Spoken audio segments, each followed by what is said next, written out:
నమస్తే. ఇన్నాళ్ళు నన్ను సపోర్ట్ చేస్తూ, ఎంకరేజ్ చేస్తూ మీ ప్రేమని నాకు అందిస్తున్న ప్రతి ఒక్కరికి కృతజ్ఞతలు.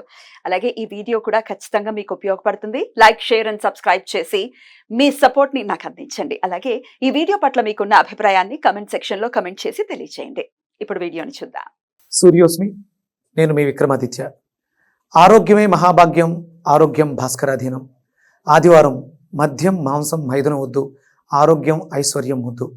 మీరు ఆచరించండి, 10 మందిని ఆచరింపచేయండి. ఆచరించండి, ఆరోగ్యవంతులుగా ఉండండి. ఆచరించండి, ఐశ్వర్యవంతులు కండి. ఆచరించండి, ఆనందంగా జీవించండి. సూర్యోస్మి. నమస్తే, వెల్కమ్ టు అవర్ ఛానల్. నేను పద్మిని. ప్రస్తుతంతో పాటు ప్రముఖ ఆధ్యాత్మికవేత్త, సూర్య ఉపాసకులు, sun spiritual society founder Vikramaditya garu మనతో పాటు ఉన్నారు. మాట్లాడదాం. సార్ నమస్తే. సార్ సూర్యోస్మి తల్లి. ఎందుకు నవ్వుతున్నారు sir? Special day. Special day. Yes, definitely. ఏమిటి స్పెషల్ డే అంటే? డిసెంబర్ మాసం కదా. అంటే పాత సంవత్సరాన్ని విడిచిపెట్టి కొత్త సంవత్సరంలో అడుగెడబోతూ ఒక్కళ్ళు ఇద్దరు ముగ్గురు అవుతారు, కుటుంబం పెద్దదవుతుంది. అంటే మనకి కొత్త సబ్స్క్రైబర్స్ వస్తారు కదా. టాలెంట్ అంటే టాలెంట్. అలాగే మనకి నూతన సంవత్సరంలో ఒక అద్భుతమైనటువంటి ఆధ్యాత్మికవేత్త పురుడు పోసుకోబోతున్నాడు. ప్రకృతి పరవశించి ఒక శ్రీరామచంద్రమూర్తిని, రామచంద్రుని మనకి ఇవ్వబోతుంది. అంటే ఇలాంటి హెల్దీ వాతావరణం అందరిళ్లలోనూ కలగాలి. నేను నిజంగా నాకు చాలా ఆనందంగా ఉంది. ఏం సాధించామంటే ఒక కొత్త తరానికి, అంటే 2025 చాలా ప్రమాదకరంగా పరిస్థితులు మారబోతున్నాయి. మరి ఇలాంటి వాతావరణంలోకి ఎంతోమంది జన్మలు తీసుకుంటూ ఉంటారు. కానీ అందరూ జన్మలు తీసుకోవడం వేరు. తన కళ్ళెదురుగా ఒక అద్భుతమైనటువంటి ప్రపంచాన్ని, ఒక బిడ్డ రాబోతుంది. అంటే నేను కొన్ని గర్వంగా ఫీల్ అయ్యాను. ఇక అప్పుడు 2021 మణిపద్మేహ మంత్రంతో ఒక బిడ్డ జన్మ తీసుకున్నాడు. ఇప్పుడు ఎంత వయసు ఎంత ఉంటది? 2021 4 ఇయర్స్. అలాగే ప్రవచనాలు వింటూ జన్మలు తీసుకోబోతున్నటువంటి బిడ్డలందరికీ స్వాగతం పలుకుతూ, పాత సంవత్సరానికి స్వస్తి పలుకుతూ, కొత్త సంవత్సరాన్ని వాళ్ళకి ఆహ్వానం పలుకుతూ. Thank you so very much. ఇది నాకు మాత్రమే అర్థమవుతుంది, మీకు అర్థం వాళ్ళకి కూడా తర్వాత అర్థమవుతుంది, మళ్ళీగా అర్థం అవ్వచ్చు.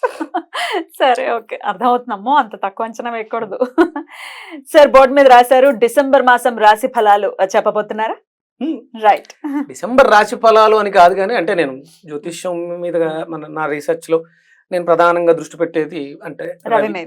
అంటే మనం అందరం కూడా చంద్రమానాన్ని, చంద్రుడిని అనుసరిస్తూ రాశి ఫలాలు చెప్తూ ఉంటారు. ఇక్కడ అంటే మనం రవిని అనుసరించి చేస్తున్నాం. ఇది ధనుర్మాసంలో ధనుర్ సంక్రమణం. అలాగే రవిని మనం ఆత్మకారకుడు అంటున్నాం కాబట్టి, అంటే ఇప్పుడు చేసేది మేజర్ ప్రాబ్లం ఏంటంటే చంద్రుడిని అనుసంధానంగా చేసుకుని మనసుని మనం పరిపరి విధాల పరిగెట్టించేస్తూ ఉంటాం. ఆయన ఎప్పటికప్పుడు ఏ రోజుకు ఆ రోజు మారిపోతూ ఉంటాం, కానీ ఈయన నెలకొకసారి మారుతూ ఉంటాం. కాన్సన్ట్రేటెడ్ గా రవినే బేస్ చేసుకోవాలి. అసలు రవి అంటే ఎవరు? అదే కదా మీరు అడగబోయేది. అంతే, రవి తండ్రి, తండ్రి కారకుడు, అంతే, ఆత్మకారకుడు. ఇంకా ఫేమ్ ఏమిటి, తర్వాత ఆరోగ్యం ఏమిటి, అన్ని రకాల ఏ టు జెడ్. ఇప్పుడు చంద్రుడినే మనం ప్రమాణంగా తీసుకుంటే ఇక్కడ చంద్రుడు మిస్ అయ్యాడు. చంద్రుడు అంటే తిరుగుతూనే ఉంటాడు కదా అని రాయలేదు. అంటే సహజంగా ఈయన నుంచి తీసుకున్నటువంటి కాంతితో ఆయన పరిభ్రమిస్తూ ఉంటాడు. ఎగ్జాక్ట్లీ. కానీ ప్రధానంగా మనం తీసుకోవాల్సింది రవిని. 16th కి ఆయన వచ్చేస్తారు, ధనుసు రాశిలోకి వస్తారు. అప్పటి నుంచి ధనుర్మాసం కూడా ప్రారంభం కాబోతుంది. సో రవిని బేస్ చేసుకుని చెప్తారు. ఒక వెజిటబుల్ థెరపిస్ట్ గా 12 రాశుల వాళ్ళు ఇండికేషన్స్ ఏమిటి, ఏమేమి జరగబోయే పరిస్థితులు ఉంటాయి, అలాగే ఖచ్చితంగా ఆరోగ్యం మస్ట్ అండ్ షుడ్ గా ప్రతి ఒక్కరూ కాపాడుకోవాలి. అందులో ఎటువంటి సందేహం లేదు, ప్రయత్నపూర్వకంగా కదా. రాశి ఫలాల ప్రకారం, గోచారం గ్రహచారం ప్రకారం 2025 చాలా ప్రమాదకరంగా, కరోనా కంటే పెద్ద ప్రమాదకరమైనటువంటి విపత్తు రావచ్చు అని అంచనాలు వేయటం జరిగింది. దానికి ముందే మనం సిద్ధపడి జాగ్రత్త పడితే, 10 మందిని జాగరూకతకి మేలుకొల్పితే, అందరూ నిద్రావస్థలోంచి బయటకు వచ్చి అసలు ఏం జరుగుతుందని చూడగలిగితే ఆ ప్రమాదం నుంచి తప్పించుకోవచ్చుగా. తప్పించలేకపోవచ్చు మనం, కానీ మనం ఎవరికి వాళ్ళ ఇండివిజువల్ తప్పించుకోవచ్చు. అందుకని ఇక్కడ ఆత్మకారకుడైనటువంటి రవి గురించి మాట్లాడడం జరిగింది. ప్రపంచాన్ని జాగృత పరచడంలో బ్రిటిషర్స్ విజయం సాధించి స్వాతంత్రాన్ని ఇచ్చినట్టు ఇచ్చి వెళ్ళిపోయారు, కానీ వాళ్ళ అడుగుజాడల్లోనే మనం ఇంకా వెస్ట్రన్ పోకడలతో మన జీవితాన్ని నాశనం చేసుకుంటాం. సూర్యుడితో అనుసంధానం అయితే జీవితాలు ఎలా మారతాయి అనేది మనం చూస్తున్నాం, జనం చెప్పుకుంటూ ఉన్నారు. నాకు చాలామంది వాళ్ళ కాల్స్, వాళ్ళ జీవితాల్లో జరిగిన మార్పులు. బెంగళూరు నుంచి నిన్న ఒక మెసేజ్, ఒక అడ్వకేట్ ఆదిలక్ష్మి పూజని పరిచయం చేసి, మనం ఆదిలక్ష్మి పూజ గురించి మాట్లాడాం. మా జీవితాల్లో అద్భుతమైనటువంటి మార్పులు వచ్చినాయి, ఎంతో మందికి వాళ్ళలో వాళ్ళే చెప్పేసుకుని వాళ్ళ జీవితంలో చాలా మార్పులు వచ్చినాయని మెసేజ్ పెట్టడం సో బ్యూటిఫుల్. సంతోషం కదా. అది ఇంకొంచెం బాధ్యత నా మీద పెంచింది, ఇది ఇంకా బాగా తెలియాలి. ఇప్పుడు ఇది ధనుర్మాసం ఎలా అంటామమ్మా అంటే, ఇప్పుడు కృతికా నక్షత్రంతో పౌర్ణమి ఏర్పడితే కార్తీక. మరి ధనుర్మాసం అని ఎలా చెప్పాం? రవిని బేస్ చేసుకునే అంటే వృచ్చిక మాసం, ఇది తులామాసం. అంటే రవి ఎక్కడుంటే అక్కడ మాసం, ఆయన 30 రోజులు ఉంటున్నాడు కాబట్టి ఆ పేరు వచ్చింది. మనం గంటలు లెక్కేస్తాం కదా, హవర్ ఎక్కడతో వచ్చింది? హోరతోటే వచ్చింది. అది కూడా ఇదంతా కూడా రవిని బేస్ చేసుకునేవే. ఇదంతా జ్యోతిష్ శాస్త్రం కావచ్చు, ప్లానెటరీ పొజిషన్ కావచ్చు, A to Z ఆయన అనుసంధానం చేసుకుంటాం. Beautiful sir. మరి ద్వాదశ రాశుల వాళ్ళకి ఎలాంటి పరిస్థితులు ఉండేటటువంటి పరిస్థితి ఉంటుంది అంటే, ఈ నెల్లాళ్ళు కూడా డిసెంబర్ మాసం అయిపోతూనే 2025 కూడా ఇంగ్లీష్ క్యాలెండర్ అయినప్పటికీ 25కి స్వాగతం పలుకుతాం మనము. మరి ఈ నెల్లాళ్ళు ఎలా ఉంటుందో ద్వాదశ రాశుల వాళ్ళకి ఒకసారి చూద్దాము. అలాగే ఆరోగ్యాన్ని కాపాడుకోవడం కోసం ఖచ్చితంగా ఏ రాశి వాళ్ళు ఏ రెమెడీస్ చేసుకోవచ్చు, ఏ వెజిటబుల్ ని ఖచ్చితంగా వాడుకోవాలి అనేది కూడా ఈ వీడియోస్ లో ఉంటుంది. ఇంకొక చిన్న మాట చెప్పిన అంటే, వెస్ట్రన్ లో ఇంగ్లీష్ మాసాలుగా తీసుకుందాం, ఇక్కడ మనకి దక్షిణాయనం అయిపోతుంది, తెల్లవారుతుంది, మనం దాన్ని ఏమంటారు బ్రాహ్మీ ముహూర్తంలో ఉన్నాం. బ్రాహ్మీ ముహూర్తం నుంచి దేవతలు నిద్రలేస్తున్నారు. అంటే న్యూ ఇయర్ సెలబ్రేషన్స్ దేవతలు నిద్రలేస్తున్నారు, వాళ్ళకి పగలు అంటే రాత్రి నుంచి పగల్లోకి వస్తున్నారు అనుకోవచ్చుగా. సెలబ్రేట్ చేసుకుందాం దాన్ని కూడా. దక్షిణాయనం నుంచి ఉత్తరాయణంలోకి నడక మార్చుకుంటున్నాడు రవి. మనం అక్కడే తీసుకుందాం. ఒక రకంగా చెప్పాలంటే డిసెంబర్ మిత్ర జయంతి, డిసెంబర్ 25వ తారీఖు మిత్ర జయంతి. అన్యమతస్థులు దాన్ని వేరేగా సెలబ్రేట్ చేసుకుంటున్నా మిత్ర అనే, అంటే ఇప్పుడు కనిపిస్తున్న సూర్యుడు, ద్వాదశ ఆదిత్యులు అంటే కనిపిస్తున్న సూర్యుడే ఆవిడ గర్భంలోకి ప్రవేశించి ద్వాదశ ఆదిత్యులుగా జన్మ తీసుకున్నారా కదా. మనకి కశ్యప ప్రజాపతి కడుపు గర్భంలోకి అంటే అదితి గర్భంలో అప్పుడు ఆయన అడుగుతుంది, పిల్లలు కావాలని కోరుకోండి, ఆ సూర్యుడిని వేరుకుంటది, నువ్వే నా గర్భంలో జన్మించని కోరుకుంది.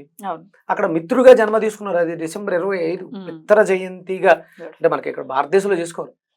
అందుకే మనం డిసెంబర్ 31 అంటే ఈ పాత సంవత్సరానికి స్వస్తి పలుకుతూ కొత్త సంవత్సరంలో ప్రవేశించవచ్చు, తప్పేం లేదు. ఉత్తరాయణానికి వెల్కమ్ చెప్పొచ్చు, చాలా ఉత్సాహంగా.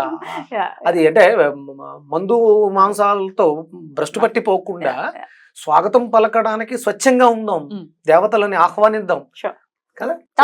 తప్పకుండా చక్కగా సమన్వయపరిచారు, చక్కగా దాన్ని అనుసంధానం చేశారని అన్వయించుకోవాలి. అంతే. ఇక వృశ్చిక రాశి, ఈ వృశ్చిక రాశి వారికి ఎలా ఉండబోతోంది సార్ డిసెంబర్ మాసం? వృశ్చిక రాశి, వృశ్చిక లగ్నం, ధనస్థానంలో, వాక్కు స్థానంలో, కుటుంబ స్థానంలో రవి, అలాగే లాభంలో కేతు. ఇది ఒక ప్లస్, ఇది ఒక మైనస్ గా మనం తీసుకోవచ్చు.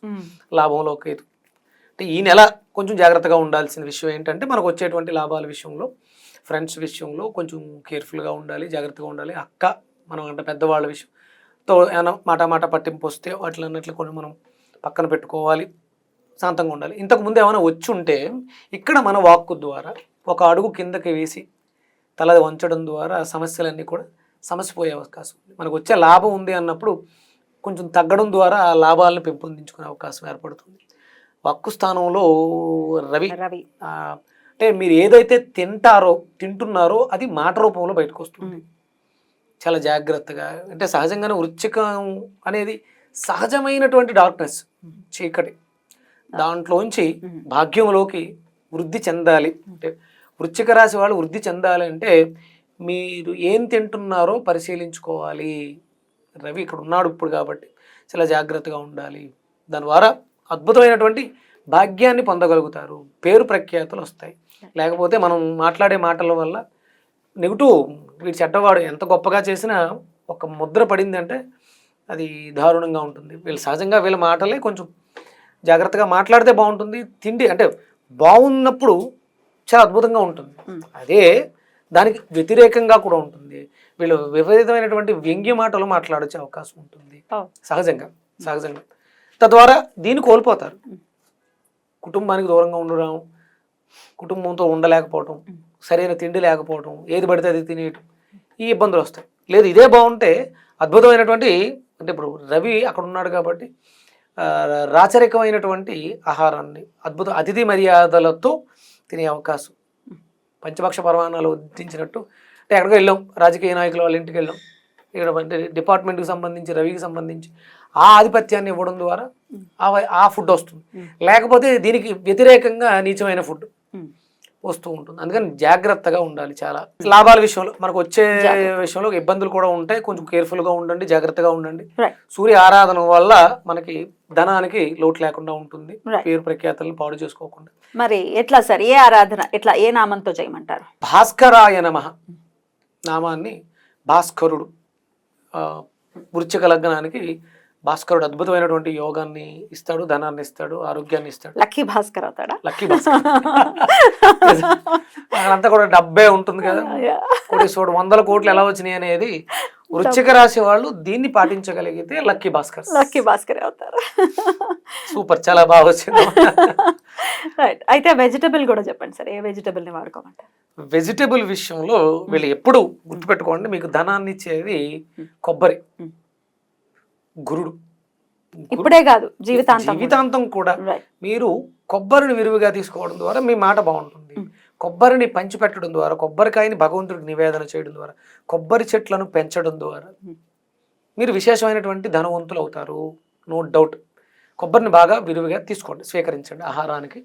అలాగే వీళ్ళకి అంటే షార్ట్ టెంపర్ కూడా ఉంటుంది వృశ్చిక రాశి, వృశ్చిక లగ్నానికి. వీరు ఎప్పుడూ కూడా ఆ గోరు చిక్కులు అనేవి తీసుకోవడం ద్వారా మీకు వచ్చేటువంటి ఆ షివరింగ్, అంటే ఒక సడన్గా వచ్చేటువంటి తల పొగరు, షివరింగ్స్, అంటే వాళ్ళని అనడానికి లేదు, ఇక్కడ గ్రహం యొక్క ప్రభావం వల్ల అలా ప్రవర్తిస్తూ ఉంటారు. ఆ నెర్వస్నెస్ తగ్గి, అంటే ఒకవేళ అయితే ఓవర్ స్మార్ట్గా ఉంటారు, లేకపోతే ఇంట్రోవర్టెడ్గా ఉంటారు. వీటిలో మార్పు వస్తుంది. కొబ్బరి, గోరు చిక్కులు కలిపి తీసుకోవడం వల్ల 2 సమస్యల నుంచి బయటపడి ఆర్థికంగా బలవంతులు అవుతారు, ఆరోగ్యవంతులు అవుతారు. బ్యూటిఫుల్ సార్, చాలా అద్భుతంగా వివరించారు. 12 రాశులకి కూడా సౌరమానం ప్రకారం రవిని బేస్ చేసుకుని ఎలా ఉండబోతుంది ఈ డిసెంబర్ మాసం అనేది చాలా అద్భుతంగా వివరించారు. చెప్పినటువంటి ఇండికేషన్స్ ని ప్రతి ఒక్కరూ కూడా ఫాలో చేస్తూ వారి వారి జీవితాల్లో ఈ డిసెంబర్ మాసం చాలా పీస్ఫుల్ గా వెళ్ళాలని మనస్ఫూర్తిగా కోరుకుంటూ అందరం ఈ నెలలో, డిసెంబర్ నెలలో మిత్ర జయంతిని జరుపుకుందాం. 25వ తారీఖు, డిసెంబర్ 25వ తారీఖు. Right sir. ఒకటి దత్త జయంతి ఎలాగో వస్తుంది పౌర్ణమి నాడు, దాంతో పాటు మిత్ర జయంతి, దత్త మిత్ర, సూపర్. అలాగే నేను ఈ నెలలో సూర్యనారాయణమూర్తి కళ్యాణం జరుగుతుంది, పౌర్ణమి 15, ఆగస్టు 15 హైదరాబాద్ లో అంగరంగ వైభవంగా సూర్యనారాయణమూర్తికి లోక కళ్యాణార్థం చేస్తాం. రైట్, దాని గురించి నెక్స్ట్ వీడియోలో మాట్లాడుకున్నాం. థ్యాంక్ యూ సార్, నమస్తే. సూర్యసుందరి.